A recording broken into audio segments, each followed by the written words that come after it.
نحمدہ و نصلی علی رسولہ الکریم اما بعد فاعوذ باللہ من الشیطان الرجیم بسم اللہ الرحمن الرحیم نباب اللہ نبا صوفی نشینم نمے دانی کے من آنم نعینم نویس اللہ ہو بر لوہے دل من کہ ہم خود را ہمورا فاش بینم۔ سلطان الفقر حضور حضرت سخی سلطان محمد اصغر علی صاحب رضی اللہ تعالیٰ عنہ آپ نے اصلاحی جماعت اور عالمی تنظیم العارفین کا پلیٹ فارم جو عطا فرمایا وہ فقط اور فقط اسی لیے عطا فرمایا کہ وہ بات اور وہ خزانہ جو آقا پاک نے عطا فرمایا تھا، جن افکار نے اس پورے جہان کی اخلاقیات کی کایا پلٹ دی، اور اس وقت میں یہ سمجھتا ہوں کہ اخلاقیات کی تخلیق بھی اس وقت ہوئی جب آقا پاک نے ان رموز کو، جب آقا پاک نے ان اسرار کو اس جہان رنگ و بو پر آشکار فرمایا۔ 23 سال کا عرصہ بنتا ہے آقا علیہ الصلوۃ والسلام کا، جو آپ نے بنفس نفیس اپنی زبان در فشان گوہر فشان سے، اپنے نازک بدن سے، اپنے ید اللہ فوق ایدیہم کے ہاتھوں سے، اپنے رجل حلتی یمشی بہار پاؤں سے چل کر آپ نے خود اس کی تبلیغ فرمائی، اس مشن کو آپ نے آگے بڑھایا۔ اس کے بعد 2 سال اور کچھ ماہ حضرت ابو بکر صدیق رضی اللہ تعالیٰ عنہ کا عرصہ بنتا ہے۔ اس کے بعد 12 سال اور کچھ ماہ حضرت عمر فاروق رضی اللہ تعالیٰ عنہ کا عرصہ بنتا ہے۔ 23 سال اور 2 سال 25 اور 12 37 سال اور اوپر کچھ ماہ کا عرصہ اسلام کے عروج کا عرصہ ہے۔ یہ اسلام کا وہ عرصہ ہے جس میں اسلام کی گاڑی مسلسل اوپر گئی، نیچے کی طرف نہیں آئی۔ حضرت عثمان غنی رضی اللہ تعالیٰ عنہ کا مختصر سا دور مبارک، اور آپ کی جو شہادت ہوئی وہ بھی اسی سلسلے کی ایک کڑی تھی کہ منافقین نے اسلام کی گاڑی کو کھائی میں دھکیلنے کے لیے یہ ایک کھیل رچایا اور 2 گروہ آمنے سامنے کر دیے، جبکہ بیچ میں حقیقت کچھ بھی نہیں تھی۔ بہرحال اس کی تفصیل الگ ہے۔ پھر حضرت مولا علی رضی اللہ تعالیٰ عنہ کے چند ماہ کا ایک عرصہ بنتا ہے۔ اس کے بعد جو فسادات شروع ہوئے، اس کے بعد جو یہ بوٹی پھیلنی شروع ہوئی، گندی بوٹی کس چیز کی؟ فرقہ پرستی کی، فرقہ واریت کی، گروہ بندی کی، یہ جب شروع ہوئی اس کو روکا نہ جا سکا۔ اور یہی بات قبل از اسلام جو دنیا میں ایک سچا مذہب تھا عیسائیت، اسلام سے پہلے، اس کے آپ ذرا تاریخ کے آئینے میں اگر اسے دیکھیں تو اس کی آپ وجوہات اگر پڑھنا شروع کریں، جو اس کے زوال کی وجوہات تھیں، جو عیسائیت کی تباہی کا سبب بنی، جو عیسائیت کی پستی کا موجب بنی، جو باتیں اگر آپ ان کو کمپیئر کریں، اگر آپ ان کا موازنہ کریں تو آپ کو بالکل وہی نظام اور آپ کو بالکل وہی ترتیب جو ہے وہ آپ کو اسلام میں نظر آئے گی کہ جن لوگوں نے جس انداز میں اس کو کھائی میں گرایا، اس کو پستی کی طرف لے گئے، انہی لوگوں نے اسلام کو بھی پستی کی طرف دھکیلنا شروع کر دیا۔ میں یہ بات بڑی واضح طور پر کہنا چاہتا ہوں اور بڑی واضح طور پر کہتا ہوں کہ وہ باتیں جو تھی وہ چند فروعی اختلافات تھے. انہی اختلافات کی بنا پر مذہبی انتہا پسندی پیدا ہوئی اور اس مذہبی انتہا پسندی سے مسلمان بجائے اس کے کہ غیر مسلموں کی طرف متوجہ ہوتے اور وہ دعوت اسلام جا کر غیر مسلموں کو دیتے، انہوں نے اپنے ہی اندر بجائے اس کے کہ ان کی وہ انرجی جو تھی، ان کی وہ اسلامک پاور جو تھی، ان کی جو وہ اسلامی طاقت تھی، اس کو غیر مسلموں کے لیے استعمال کیا جاتا، انہوں نے اس کو اپنے اوپر پھٹانا شروع کر دیا. آپ تاریخ اٹھا کر دیکھیں، مذہبی انتہا پسندی جو تھی اس کی بنیاد پر عیسائیت کیسے زوال پذیر ہوئی کہ جب عیسیٰ اٹھ گئے اس کے بعد لوگوں نے حضرت عیسیٰ کے متعلق مختلف قسم کی پیشین گوئیاں دینی شروع کر دی. شروع سے یہ دنیا کا ایک نظام آ رہا ہے کہ دو گروہ تھے جو کسی بھی ریاست کی عوام کے 90% وسائل پر قابض تھے. ایک تو حکمران اور دوسرا سرمایہ دار یا جاگیردار، آپ اس کو جو بھی کہہ لیں. یہ دو جو تھے یہ عوام کے 90% وسائل پر قابض تھے. انہوں نے پوپ کو آگے کیا، پادری کو انہوں نے آگے کیا، انہوں نے آ کر اپنی فلسفیانہ مشگافیوں سے عوام کو بے وقوف بنانا شروع کر دیا، مذہبی انتہا پسندی شروع کر دی. اس حد تک کہ بعد میں آنے والے حکمرانوں کو بھی انہوں نے اس حد تک انتہا پسند کر دیا، اس حد تک انتہا پسند کر دیا کہ 400 عیسوی کے درمیان میں میرے خیال میں تقریباً 451 عیسوی بنتی ہے جس میں ملکہ ازبیلا کی حکومت قائم ہوئی. وہ انتہا پسند مذہبی عیسائی تھی ملکہ ازبیلا. اس نے اپنی اس مذہبی انتہا پسندی پر، اپنی اس مذہبی منافرت پر اور اپنی اس اندر کی منافقت پر اس نے 2000 لوگوں کو باندھ کر ان کو زندہ جلا دیا. اس کے بعد ایک مفکر آیا جو لوتھر کے نام سے مشہور ہوا. لوتھر نے جو وہاں پر نظام رائج تھا، آپ اس کو کلیسائزم کہہ لیں، پاپزم کہہ لیں یا آپ اس کو پادریزم کہہ لیں، اس کے خلاف اس نے آواز اٹھائی، تحریک اٹھائی کہ یہ سسٹم ختم کیا جائے کہ ایک مذہبی بنا پر ایک بندے کو قتل کیا جا رہا ہے اور وہ بھی اس ظالمانہ طریقے سے کہ اس کو زندہ جلایا جا رہا ہے. اس لوتھر کے متعلق بھی ملکہ ازبیلا نے حکم جاری کر دیا کہ اس لوتھر کو بھی باندھ کے زندہ جلا دو. میں فقط آپ کو یہ مثال دے کر یہ سمجھانا چاہتا تھا کہ آپ دیکھیں کتنا بڑا حفاظ کرام کا قتل ہوا جو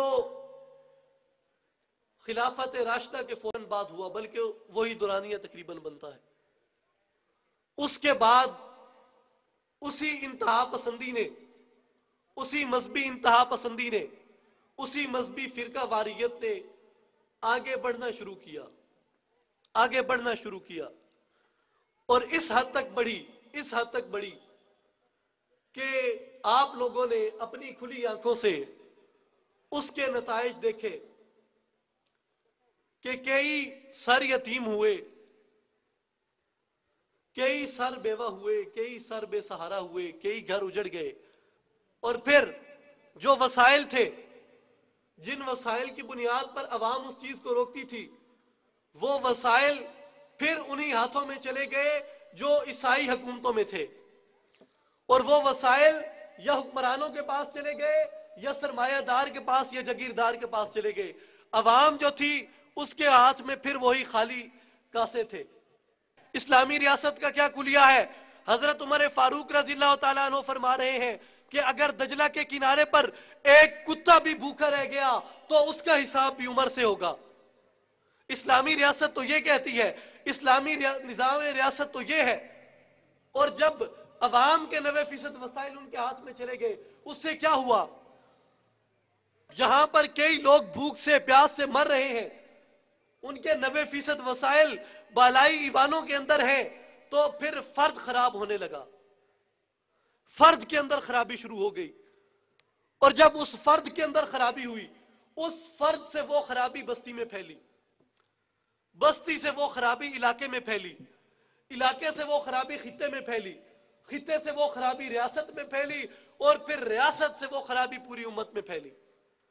اور اس وقت سے لے کے آج تک اس امت کی ڈوبتی ہوئی ناؤ کو کوئی سہارا نہیں دے سکا.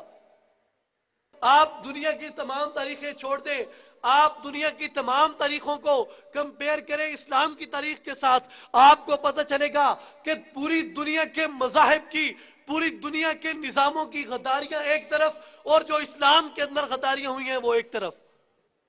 ان غداریوں کا ذمہ دار کون ہے؟ وہ ٹرائنگل، وہ تثلیث جو عیسائی ریاستوں کے اندر تھی. کیا تھی؟ ایک طرف حکمران بیٹھا ہے، دوسری طرف سرمایہ دار اور جاگیردار بیٹھا ہے، اور تیسرے کونے کے اوپر کس کو بٹھاؤ؟ عیسائی حکمرانوں نے تیسرے کونے کے اوپر پادری کو بٹھا دیا، اور وہی کا وہی تثلیث، وہی ٹرائنگل عیسائیت سے اٹھا کر اسلامی ریاستوں میں ڈال دیا گیا. بہت ساری تعلیمیں دی گئیں، مدارس کے اندر ان کی تربیت کی گئی، یونیورسٹیز کے اندر ان کی تربیت کی گئی، کالجز کے اندر ان کی تربیت کی گئی، اور بہت ساری اس طرح کی آرگنائزیشنز بنائی گئیں، Islamic organisations, religious organisations, political organisations اور دوسری سوشل آرگنائزیشنز. مگر کسی بھی ایک جماعت نے، کسی بھی ایک تنظیم نے، کسی بھی ایک آرگنائزیشن نے ایک نظریے پہ چل کے کس قوم کی تربیت نہیں کی. بات فقط اتنی ہے جو علامہ اقبال نے کہہ دی کہ چمک سورج میں کیا باقی رہے گی اگر بیزار ہو اپنی کرن سے. یہ اسلامی سورج ڈوبنے کے لیے نہیں نکلا، یہ اس دنیا کو روشن کرنے کے لیے نکلا ہے، یہ اس زمانے کو معطر کرنے کے لیے نکلا ہے. کس چیز سے معطر کرنے کے لیے؟ جس چیز کے لیے اللہ نے قرآن میں فرمایا کہ کن تم خیر امت، اے میرے محبوب کی امت تم بہترین امت ہو. یا اللہ کون سی ہمارے اندر بہتری ہے، کون سی ہمارے اندر فضیلت ہے جو تم نے ہمیں باقی امتوں کے اوپر فوقیت عطا کر دی؟ اللہ نے فرمایا اخرجت للناس، تم لوگوں میں نکالے گئے ہو. یا اللہ کیا کرتے ہیں ہم جا کر؟ فرمایا تأمرون بالمعروف، تم لوگوں کو جا کر معرفت الہی کا حکم کرتے ہو. نظریاتی انتشار نے، ideological clashes and ideological crisis نے اس امت کا ہچکولے کھاتا جہاز مزید گہرے پانیوں میں دھکیل دیا، طوفان کی طرف. مجھے بڑے افسوس سے یہ بات کرنی پڑتی ہے کہ پاکستان دنیا کی دوسری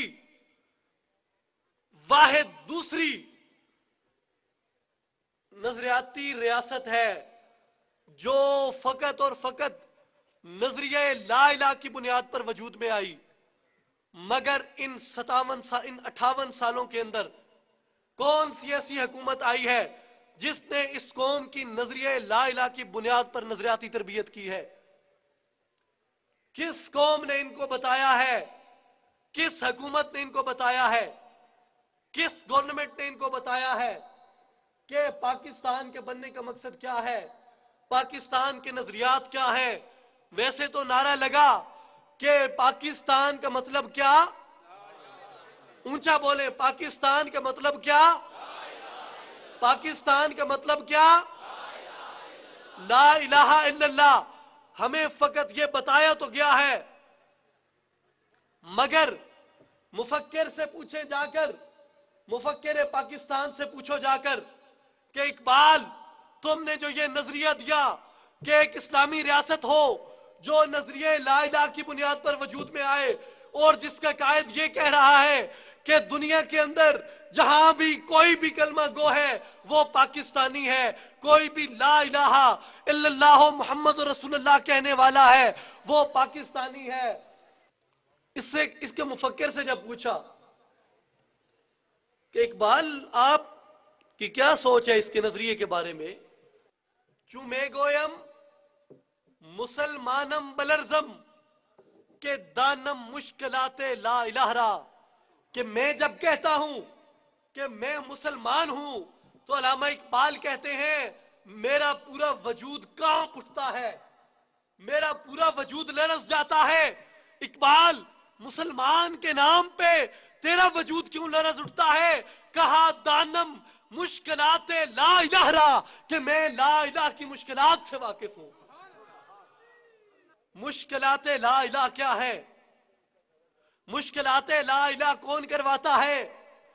اقبال نے کہہ دیا لبالب شیشہ تہذیب حاضر ہے میں لا سے، لبالب شیشہ تہذیب حاضر ہے میں لا سے، مگر ساقی کے ہاتھوں میں نہیں پیمانے اللہ، کہ اس دنیا کے اندر تو بے شمار لوگ ہیں جو لا کے لیے لپک پڑیں گے، جو لا کرنا چاہتے ہیں، مگر اس جہان میں جو یہ ساقی بیٹھے ہیں اس ساقی کے ہاتھ کے اندر اس ساقی کے ہاتھ کے اندر الا اللہ کا پیمانہ نہیں ہے۔ کیسے؟ کسی نے کیا خوب ترجمانی کی نظریہ اقبال کی کہ دیکھو تو محلات کے پردوں کو اٹھا کر شمشیر و سنا رکھی ہے، تاکوں پہ سجا کر آتے ہیں نظر مسند شاہی پہ رنگیلے، تقدیر امم سو گئی طاؤس پہ آ کر۔ کہ اس کا الزام جہاں پر حکمرانوں پر اور سرمایہ داروں پر عائد ہوتا ہے وہاں پر اس کا الزام ہماری مذہبی قیادت پر بھی ہوتا ہے کہ وہ نظریاتی تربیت جو کرنی چاہیے تھی اس قوم کی وہ نہیں کی گئی۔ یار ایک بندہ ہاتھ باندھ کر نماز پڑھ رہا ہے، ایک بندہ ہاتھ چھوڑ کر نماز پڑھ رہا ہے، جواب دے وہ بندے کے سامنے ہے خدا کے سامنے ہے۔ ایک بندہ مزار پر جا رہا ہے، ایک اس کا انکار کر رہا ہے، اس کا اجر، اس کی سزا، اس کی جزا خدا کی بارگاہ سے ملنی ہے، بندوں نے اس کو دینی ہے۔ یہ نظریاتی انتشار، یہ نظریاتی بحران، یہ نظریاتی تصادم، یہ کون ختم کر سکتا ہے؟ یہ نہ ہماری مذہبی قیادتیں ختم کر سکتی ہیں، یہ نہ ہماری سیاسی قیادتیں ختم کر سکتی ہیں، یہ نہ ہماری فوجی طاقتیں ختم کر سکتی ہیں، یہ نہ ہماری بادشاہی قیادتیں ختم کر سکتی ہیں۔ اگر اس بحران کو کوئی حل کر سکتا ہے، اگر اس کی کوئی صحیح طریقے سے رہنمائی کر سکتا ہے تو کون کر سکتا ہے؟ اگر اس کو اس کے صحیح راستے پر چلا سکتا ہے تو کون چلا سکتا ہے؟ وہ چلا سکتا ہے جو مشکلات لا الہ سے واقف ہو۔ اور مشکلات لا الہ سے کون واقف ہوتا ہے؟ لا الہ الا اللہ، کہ نہیں ہے کوئی معبود مگر کون ہے معبود؟ اللہ، جس کی رسائی اللہ تعالیٰ کی ذات تک ہو، جس کی پہنچ اللہ تعالیٰ کی بارگاہ تک ہو، جو اس قوم کو اللہ تعالیٰ کی ذات کی معرفت اور پہچان عطا کر سکے، جو اسلام کا ہی نہیں بلکہ اس کائنات کے وجود کا مقصد ہے، اس کائنات کے بننے کا مقصد ہے۔ اور وہ کیا ہے؟ اللہ نے کہا فَأَحْبَبْتُ أَنْ أُعْرَفَ، میں نے چاہا میں پہچانا جاؤں، فَخَلَقْتُ الْخَلْقَ لِأُعْرَفَ، میں نے مخلوق کو اپنی پہچان کے لیے پیدا فرمایا۔ یہ نظریہ معرفت الہی ہی اس قوم کی تقدیر بدل سکتا ہے۔ کیوں؟ کیسے؟ معرفت الہی کا ایک وسیلہ جو سلطان العارفین حضرت سلطان باہو صاحب رحمۃ اللہ علیہ نے لکھا، کون سا ہے؟ کیا ہے؟ اور کیا چیز ہے وہ؟ آپ فرماتے ہیں اے بندے وہ چیز جو ہے وہ تیرے اندر ہے۔ اور کیا چیز ہے وہ؟ آپ فرماتے ہیں کہ اے انسان، اللہ تعالیٰ نے جب تو اسے پوچھا کہ کیا میں تیرا پالنے والا ہوں تو تم نے عرض کی الہی ہاں تو ہی میرا پالنے والا ہے۔ اس وقت اللہ تعالیٰ نے اپنی ایک امانت پیش فرمائی، آسمانوں پر، پہاڑوں پر اور زمینوں پر اور فرمایا کہ کون میری ضمانت کے بوجھ کو قبول کرے گا؟ کسی چیز نے اس ضمانت کے بوجھ کو قبول نہیں کیا۔ کس چیز نے قبول کیا؟ فرمایا حمل حل انسان، اس ضمانت کے بوجھ کو انسان نے قبول کیا۔ اور وہ امانت کا بوجھ کیا ہے؟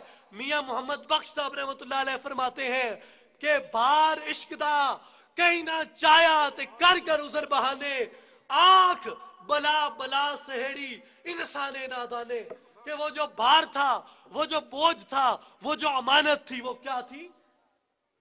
وہ عشق تھا۔ اور عشق کیسے نصیب ہوتا ہے؟ عشق حاصل کرنے کا جو کلیہ ہے وہ ہے اس سے پہلے معرفت الہی، اور معرفت الہی نصیب ہوتی ہے تصور اسم الذات سے، اور یہ اسم الذات ہی ہے۔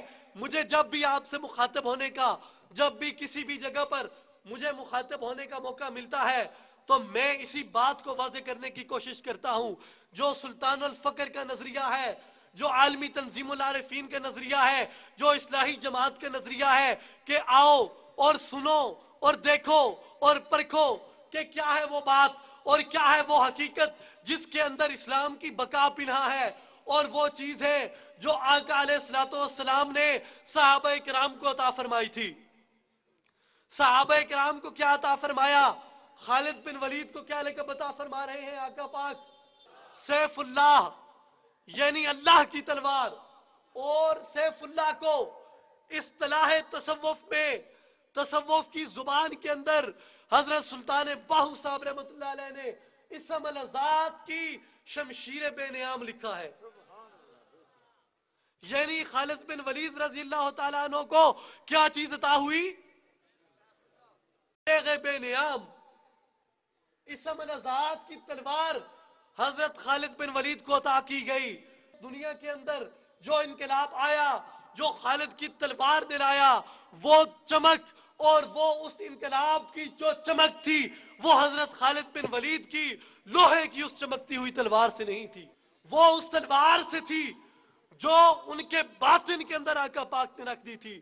اور وہ کون سی تلوار ہے؟ وہ تلوار تلوار فقر ہے۔ علامہ اقبال نے کہا اے مسلمانوں، اگر تم وہ روحانی انقلاب لانا چاہتے ہو جو عوام پر حکمرانی نہیں، جو عوام کی نگہبانی کرتا ہے، اور جو انقلاب دلوں پر حکمرانی کرتا ہے، کہا ہے فکر مجھے مصرع ثانی کی زیادہ، اللہ کرے تجھ کو عطا فقر کی تلوار۔ قائد کی قیادت کا سوال ہے، راہزن کی راہزنی کا سوال نہیں ہے۔ الحمدللہ ثم الحمدللہ آج ہمیں وہ قیادت نصیب ہے۔ اور کون سی قیادت؟ جو قیادت فقر کے گود کے اندر، آغوش فقر میں جس قیادت نے آنکھیں کھولی، اور اس کی آنکھیں کھلتے ہی اس کی جو پہلی نظر پڑی وہ چہرہ فقر پر پڑی۔ اور چہرہ فقر کیا ہے؟ کہ جن کے چہرے سے اللہ کے جلوے ملے، ایسی نورانی صورت پہ لاکھوں سلام۔ ایک نہ ایک دن اگر موسیٰ کی شمشیر کے نیچے فرعون کا سر جھک سکتا ہے تو آج کے اس دور کے اندر بھی جو فرعون ہے ان کے لیے اللہ نے موسیٰ ظاہر کر دیا ہے۔ عالمی تنظیم العارفین دنیا کی وہ واحد جماعت ہے، اور یہ دنیا کی وہ واحد تنظیم ہے جو فقط اور فقط قرآن کے نظریے پر ہے۔ قرآن تو کہہ رہا ہے کنتم خیر امتن، تم ایک بہترین امت اس لیے ہو تامرون بالمعروف کہ تم لوگوں کو معرفت الہی کا حکم کرتے ہو، وَلْتَكُمْ مِنْكُمْ أُمَّةٌ يَدْعُونَ إِلَى الْخَيْرِ وَيَأْمُرُونَ بِالْمَعْرُوفِ۔ اللہ تعالیٰ اپنی خواہش کا اظہار کر رہا ہے، اللہ تعالیٰ اپنی چاہت کا اظہار کر رہا ہے۔ اور سنیں حدیث قدسی میں اللہ نے فرمایا اے ابن آدم، ایک تیری چاہت ہے، ایک میری چاہت ہے، ہوگا تو وہ جو میری چاہت ہے اگر تو نے سپرد کر دیا اپنے آپ کو اس کے جو میری چاہت ہے، پھر میں تجھ کو عطا کروں گا وہ جو تیری چاہت ہے۔ اگر تو نے روگردانی کی اس سے، جو میری چاہت ہے پھر میں تجھ کو اس میں تھکا دوں گا، جو تیری چاہت ہے مگر پھر بھی ہوگا تو وہی جو میری چاہت ہے۔ اب اللہ کی چاہت کیا ہے؟ اللہ چاہتا ہے وَلْتَكُمْ مِنْكُمْ أُمَّةٌ يَدْعُونَ إِلَى الْخَيْرِ وَيَأْمُرُونَ بِالْمَعْرُوفِ، تم میں ایسی جماعت ہو جو لوگوں کو بھلائی کی طرف بلائے اور ان کو معرفت الہی کا حکم کرے۔ اور یہ دنیا کی وہ واحد جماعت ہے جو اللہ تعالیٰ کی چاہت پر مارز وجود میں آئی ہے۔ اصلاحی جماعت کی اور عالمی تنظیم العارفین کی یہ دعوت ہے کہ آؤ اور اس میں شامل ہو جاؤ۔ کیوں کہ یہ دعوت دیتی ہے، یہ پیغام دیتی ہے معرفت الہی کا، اور کس کی چوکھٹ پر لے جاتی ہے؟